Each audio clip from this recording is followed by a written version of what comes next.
Majibu, Mheshimiwa Naibu Waziri. Asante Mheshimiwa Mwenyekiti, kwa ruhusa yako naomba nimjibu Mheshimiwa Suleiman Mohamed Rashid wa Jimbo la Mwera swala lake la nyongeza kama ifuatavyo. Kama vile ambavyo serikali imejipanga katika utekelezaji wa sera ya elimu na mafunzo ya mwaka 2014, ndivyo ambavyo serikali imejipanga katika kuhakikisha kwamba kwa upande wa elimu ya akili unde mikakati mbalimbali imeendelea kuchukuliwa. Kwa mfano, matumizi ya tehama na teknolojia nyingine, miongozo imetolewa mbalimbali.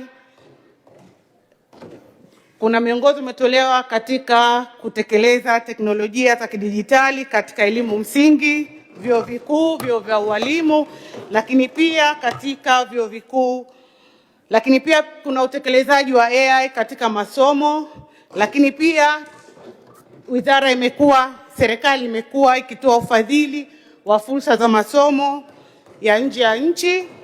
Lakini pia tumeendelea kuimarisha miundombinu ya elimu ya juu ili kuona kwamba mazingira ya wenetu kujifunzia yanaendana na mahitaji halisi ya teknolojia, ikiwemo elimu ya akili unde.